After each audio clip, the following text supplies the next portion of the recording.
আসসালামু আলাইকুম। প্রিয় দর্শক, বিদ্যুৎ সংকট নিয়ে নতুন করে বলার কিছু নেই। আপনারা সবাই বিদ্যুতের ভোগান্তির শিকার হচ্ছেন, বিদ্যুৎ পাচ্ছেন না, যখন তখন বিদ্যুৎ চলে যাচ্ছে এবং তার উপর গোদের উপর বিস্ফোরার মতো বিদ্যুতের বাড়তি বিল হচ্ছে। এটা নিয়ে গতকালকে আমি আলোচনা করেছি এবং আমার মতো করে কথা বলেছি। সব কথা বলা হয়তো সম্ভব হয় নাই, কিছু জায়গায় বাকি ছিল, কিন্তু সেটাও বড় কথা নয়। কেউ কেউ আমাকে বলেছেন যে আপনি তো কেবল সমালোচনা করেন, কোনো পরামর্শ তো দিচ্ছেন না, কী করতে হবে সেটা তো বলছেন না। দেখুন, আমি একটা কথা বলি, বলতে অনেকেই পারে। আপনি আজকে বলেন একটা কথা, আমি একটা কথা বলি, একটা পরামর্শ দিই, তখন আবার বলবে কি লোকে জানেন, ওই বড় বড় কথা বসে বসে বলাই যায়, করে দেখান। তো আমি করে দেখাবো কীভাবে? আমি তো করে দেখাতে পারবো না। যারা করবেন তারাই করবেন। আমরা বলতে পারি, আমরা বেসিক্যালি যে কাজটা আমি যেটা করি সেটা হলো গিয়ে সমস্যাটা কোথায় আমি দেখি সেটা আমি আইডেন্টিফাই করি, সমাধান করার দায়িত্ব আপনাদের। তারপরও সাধারণ মানুষ হিসেবে আমাদের কিছু কিন্তু পরামর্শ আছে। আজকে সেরকম দু একটা প্রসঙ্গ নিয়ে আমি একটু কথা বলতে চাই। তার আগে আমি বলে নিই, আজকে আমাদের বিদ্যুৎ মন্ত্রী যিনি আছেন, ইকবাল হাসান মাহমুদ টুকু, তার একটা অবস্থান আমার কাছে পছন্দ হয়েছে। সেটা কী অবস্থান? ওনার অসহায়ত্ব, উনি যে অসহায় হয়েছেন এটা উনি আজ প্রকাশ করেছেন। আজকে এই সিপিডির একটা অনুষ্ঠান ছিল, যে বাংলাদেশে জ্বালানি সংকট মোকাবেলা তাৎক্ষণিক অগ্রাধিকার এবং টেকসই জ্বালানি ভবিষ্যতের পথ, এই শিরোনামে তার একটা আলোচনা সভায় উনি অংশ নিয়েছিলেন ভার্চুয়ালি। সরাসরি যাননি, ভার্চুয়ালি নিয়েছেন। এবং ভার্চুয়ালি অংশ নিয়ে তিনি কি বলেছেন সেটা আপনাদেরকে আমি একটু বলতে চাই। তিনি বলেছেন যে ওই যে একটা ভাসমান এলএনজি টার্মিনাল যেটা আছে, সেটা নাকি নষ্ট হয়ে গেছে, মেরামত করা হচ্ছে। সেটা মেরামত না হওয়া পর্যন্ত অপেক্ষা করা ছাড়া আর কোনো উপায় নেই।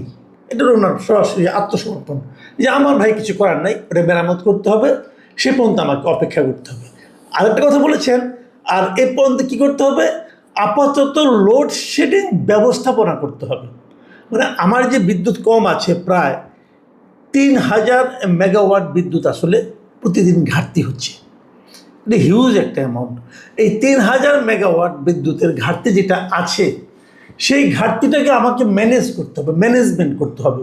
মানে এক জায়গায় 2000 গ্রাম অঞ্চলে 2000 মেগাওয়াট কমাই দিলাম, শহর অঞ্চলে কিছু দিলাম, আবার ঢাকা শহরে আরও কম দিলাম, এরকম করে করে যে ম্যানেজ করা হয়, মানে বিভিন্ন কোথায় কতটুকু প্রয়োজন, এইভাবে এটাকে ম্যানেজ করতে হবে। এই ম্যানেজ করা ছাড়া আমার কাছে আর কোনো উপায় নেই। এটা হলো ওনার একদম সরল আত্মসমর্পণ। যেমন উনি ওনার ভাষায় যদি আমি বলি, উনি কী বলেছেন আসলে হুবহু আমি একটা পত্রিকা পেলাম, সেখানে বলা হচ্ছে, উনি বলেছেন যে এটুকুই বলতে চাই, উই আর ওয়ার্কিং। এই ক্রাইসিসের সময় আসলে এখন আমার কিছু করার নাই, কারণ এখন আমি গ্যাসও উত্তোলন করতে পারবো না, বা উইদাউট FSRU আমার যে গ্যাস আছে সেটাও নামাতে পারবো না। মানে ওই টার্মিনালের মাধ্যমে যে নামাবে সেটাও সে পারতেছে না, ওটাকে মেরামত না করা পর্যন্ত কিছু করা যাবে না। এই মানে ওনার এই আত্মসমর্পণটা আমার ভালো লাগছে, কারণ উনি তো যা বাস্তবতা তাই তো বলবেন। কিন্তু আমার প্রশ্নটা হলো, ওই যে বলছেন যে লোডশেডিং ব্যবস্থাপনা, মানে লোডশেডিং ম্যানেজমেন্ট, এইটা আমার কাছে খুব গুরুত্বপূর্ণ মনে হয়েছে। আপনি লোডশেডিংটা কীভাবে ম্যানেজ করবেন, মানে কাকে কাকে কমাবেন, কাকে কতটুকু কমাবেন, কাকে কতটুকু অন্ধকারে রাখবেন, এই সিদ্ধান্তটা আপনি নিন। আমি আপনার কাছে বলবো যে, যেমন ধরেন কিছু কিছু এলাকায় একেবারে লোডশেডিং দেওয়া হয় না, মানে ওখানে বিদ্যুৎ বাদ দেওয়া, যেমন কোনটা, যেমন ধরো হাসপাতাল, এটা একটি জরুরি ব্যবস্থাপনা। হাসপাতালে কোনো ধরনের বিদ্যুৎ সংযোগ মানে কমানো হয় না, ওইটা রোগীরা বাস করে। আমি মনে করি শিক্ষা প্রতিষ্ঠানও বিদ্যুৎ সংযোগ কনফার্ম করতে হবে, শিশুদের এখানে কনফার্ম করতে হবে। তাহলে কমানো যায় কোথায়? যেখানে আপনারা কখনোই কমান না সেখানে কমান, সেটা হলো মন্ত্রী পাড়ায়। মন্ত্রীদের যে বাড়িঘর আছে, মন্ত্রীদের বাড়িঘর, সচিবদের বাড়িঘর, জয়েন্ট সেক্রেটারি, উপসচিব যারা আছেন, এই যে বড় বড় আমলা, ডিসি, এসপি যারা আছেন, এদের বাসভবনে বিদ্যুৎ লোডশেডিংয়ের আওতায় আনেন। এদের বাসভবনে কখনোই বিদ্যুৎ যায় না, আপনি নিশ্চিত থাকেন, এরা সবসময় বিদ্যুৎ পান। কিন্তু ওনাদের বাসভবনে লোডশেডিং দিতে হবে, এটা হলো আমার দাবি। কতটুকু দিতে হবে? কৃষকের ঘরে যতটুকু আপনি লোডশেডিং দিচ্ছেন, ঠিক ততটুকু লোডশেডিং এখানেও দিতে হবে। কৃষককে যদি আপনি 8 ঘন্টা বিদ্যুৎ না দেন, তাহলে সচিবকেও 8 ঘন্টা বিদ্যুৎ দিবেন না। এটা সিম্পল হিসাব। তাতে বলবেন আমি সচিবের প্রতি এত গোস্বা করো না, গোস্বা না। এটা হলো সমব্যথী হওয়ার সুযোগ দেওয়া। ওনারা তো বুঝবেন না কৃষকরা কত কষ্টে থাকে। কৃষকের সমান লোডশেডিং এখানে দেন, ওনাদের কোনো সমস্যা হবে না, কারণ ওনাদের টাকা আছে। ওনারা বিকল্প ব্যবস্থা করতে পারবেন। বিকল্প ব্যবস্থা করুন, আইপিএস কিনুন, আইপিএস চালান, অসুবিধা নেই তো কোনো। অথবা আপনি নিজের টাকায় জেনারেটর চালান, তাও কোনো আপত্তি নাই। কিন্তু লোডশেডিং যেটা বলি আমরা, সেটা হলো কৃষকের ঘরে যতটুকু আছে তার চেয়ে কম লোডশেডিং শিক্ষা প্রতিষ্ঠান এবং হাসপাতাল এরকম জরুরি কিছু বিষয় ছাড়া আর কোথাও তার চেয়ে কম লোডশেডিং থাকতে পারবে না। এটা হলো ক্লিয়ার করেন আগে। এটা যদি করতে পারেন তাহলে বলবো এটা হবে রিয়েল ম্যানেজমেন্ট। পারবেন কি না আমি জানি না, কিন্তু পারতে পারা উচিত। ওটা যদি করতে পারেন কেবল তাহলেই বলবো যে আপনারা জনগণের সরকার কায়েম করতে পেরেছেন। উনি আরও একটা কথা বলেছেন, সে প্রসঙ্গটা আমি পরে আসছি। একদিন আগে বলেছেন, সেটা একটা বড় প্রসঙ্গ, সেখানে আমি একটু পরে আসছি। তার আগে আরেকটা কথা বলি। সরকার একটা সিদ্ধান্ত নিয়েছে, প্রধানমন্ত্রীর কার্যালয় সহ 5টা সরকারি দপ্তরে সৌর বিদ্যুৎ ব্যবহারের নির্দেশ দেওয়া হয়েছে। দেখুন, আমি মাঝে মাঝে অনেকে আমাকে বলেন আমি কেন প্রধানমন্ত্রী প্রশংসা করি। এটা এই কারণেই করি যে এই ভদ্রলোক কিন্তু কিছু করার চেষ্টা করতেছেন। উনি কি করেছেন, ওনার নিজের কার্যালয়, তার সঙ্গে উনি যুক্ত করেছেন বঙ্গভবন, মন্ত্রিপরিষদ বিভাগ, তারপরে প্রধানমন্ত্রী কার্যালয় তো আছেই, পরিকল্পনা কমিশন, অর্থ বিভাগের দাপ্তরিক কাজে যত বিদ্যুৎ ব্যবহার হয় তার সিংহভাগ সৌর বিদ্যুৎ ব্যবহার করতে হবে। এই অর্ডার কিন্তু প্রধানমন্ত্রী দিয়েছেন। তো এখানে একটা খালি প্রশ্ন আমার, যে সিংহভাগ বলতে আপনি কী বুঝেন? সিংহভাগ মানে অর্ধেকেরও বেশি। তাহলে মিনিমাম 51% বিদ্যুৎ এখানে যা ব্যবহার হয় তার 51% সৌর বিদ্যুৎ থেকে নিতে হবে। 51% নেই, এটা তো খুব জটিল কোনো ব্যাপার না। এই অফিসগুলো তো দিনের বেলায় খোলা থাকে। আমাদের এখানে দিনের বেলা প্রচুর রোদ থাকে, সৌর বিদ্যুতের ব্যবস্থা করেন। এবং এটা করতে বেশি সময় লাগার কথা না। কিন্তু সৌর বিদ্যুৎ এখন আমাদের এখানে যে ব্যবস্থাপনা আছে দেশে, খুব সহজে এটা করা সম্ভব। তো এটা ইমিডিয়েট করা হোক। এবং এটা আমি তো মনে করি এটা করার জন্য কোনো একটা বিভাগকে যারা আছে তাদেরকে আপনি 3 দিনের সময়সীমা বেঁধে দেন, যে 3 দিনের মধ্যে এটা ইমপ্লিমেন্ট করতে হবে।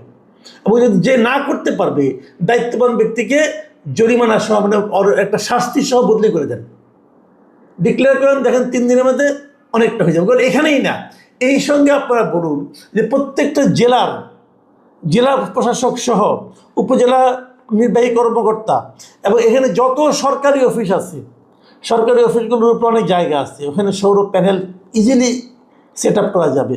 এই সব জায়গায় সৌর বিদ্যুৎ চালু করতে হবে। অর্ডার দিয়ে দেন, 3 দিনের মধ্যে দেখবেন অনেকটা কিন্তু লোড ম্যানেজমেন্ট হয়ে যাবে। কারণ আমরা এলএনজিটা নামাতে পারছি না আমাদের টার্মিনালের কারণে। যখন নামবে তখনও কিন্তু বিদ্যুৎটা কিন্তু ক্রাইসিস থেকেই যাবে। কাজে এটা কিন্তু আপনাদেরকে এখন ইমিডিয়েট করতে হবে। প্রধানমন্ত্রী অনেক সিদ্ধান্ত দিচ্ছেন, বাস্তবায়ন তো করতে হবে। বাস্তবায়ন করে দেখান আপনারা চান। আরেকটা কথা বলি, সেই জিনিসটা হলো আমাদের এই জ্বালানি মন্ত্রী একটা কথা বলেছেন, বিদ্যুৎ মন্ত্রী, সেটা একদিন আগে বলেছিলেন যে ব্যাটারি অটো রিক্সা চার্জের কারণে মধ্যরাতে বিদ্যুৎ সংকট অস্বাভাবিক বাড়ছে। এটা একদম একটা মানে জেনুইন কথা। আপনার যে কোনো শহরে, জেলা শহরে, উপজেলা শহরে, রাজধানী শহরে যেখানে আপনি যাবেন দেখবেন পথ যেটা আছে, রাস্তা যেটা আছে শহরের মধ্যে ব্যাটারি চালিত রিক্সায় ভরে গেছে। তো এই ব্যাটারি চালিত প্রতিটা রিক্সার কিন্তু ব্যাটারিকে চার্জ করতে হয়, রাতের বেলা চার্জ করে। এবং দেখা গেছে যে একটাই ব্যাটারি এটাকে চার্জ করতে পারে 90 টাকার মতো লাগে। আমি যতটুকু শুনেছি, সত্য মিথ্যা আমি বলতে পারবো না। তাই যদি হয়, তো এই যে এত বিদ্যুৎ ব্যাটারিগুলো সারা চার্জ হতে থাকে, এই সময় কিন্তু বিদ্যুতের একদম পিক আওয়ার, মানুষ কষ্ট থাকে এই বিদ্যুতের কারণে। তো এই বিদ্যুৎগুলিকে থামাতে হবে। আপনি থামাবেন কীভাবে? তার সঙ্গে আমি যুক্ত করি যে ব্যাটারি চালিত যে রিক্সাগুলো আছে এর দাপট আপনাকে কমাতে হবে। কেন এত বেড়ে গেছে? পৃথিবীতে মনে হয় একমাত্র দেশ বাংলাদেশ, যে দেশের রাজধানী শহরে সবচেয়ে বেশি যে যানবাহনটা চলে, যে যানটা চলে, সেই যানের কোনো রেজিস্ট্রেশন নাই। আমাদের সরকার বলতে পারবে না যে দেশে কতগুলি ব্যাটারি চালিত রিক্সা চলে, কেন বলতে পারবে না? সরকারের কি সে ধরনের বিভাগ নাই? আছে। তারা কাজ করে না কেন? একটা বেসিক পয়েন্ট, কিন্তু ঢাকা শহরে কত ব্যাটারি চালিত রিক্সা আছে তার কারো কাছে কোনো হিসাব নাই, কোনো রেজিস্ট্রেশন দেওয়া হয় না। প্রতিদিন যার ইচ্ছা হচ্ছে একটা করে ব্যাটারি চালিত রিক্সা রাস্তায় নামিয়ে দিচ্ছে, কেউ জিজ্ঞাসা করে না, কেউ থামায় না। এই যে বিষয়টা, এটা যতক্ষণ পর্যন্ত আপনি কনফার্ম করতে না পারবেন ততক্ষণ আইনে শাসন কায়েম করতে পারবেন বলেন? আমি সরাসরি প্রস্তাবটা দিচ্ছি, যেহেতু অনেকে বলে প্রস্তাব দেয় না, প্রস্তাব দিচ্ছি, দেখি এরা সরকার ইমপ্লিমেন্ট করতে পারে কিনা। প্রথম কাজ, দেশের সমস্ত ব্যাটারি চালিত রিক্সার রেজিস্ট্রেশন নাম্বার আপনারা দেন। খুব সিম্পল কাজ, কিন্তু সিটি কর্পোরেশন হলে সিটি কর্পোরেশন দিবে, পৌরসভা হলে পৌরসভা দিবে, ইউনিয়ন পরিষদ হলে ইউনিয়ন পরিষদ দিবে। আপনারা বলেন রেজিস্ট্রেশন ছাড়া কেউ চলতে পারবে না। প্রত্যেকটা ব্যাটারি চালিত রিক্সায় একটা সিরিয়াল নাম্বার আপনারা দিয়ে দেন। সেই সিরিয়াল নাম্বার যে কে মালিক তার নাম থাকতে হবে, মালিকের এনআইডি নাম্বার, মোবাইল নাম্বার এবং মালিকের নাম, এই তিনটা তথ্য প্রত্যেকটা রিক্সার পেছনে বড় বড় করে লেখা থাকতে হবে। মালিকের নাম, এনআইডি নাম্বার এবং মোবাইল নাম্বার থাকতে হবে।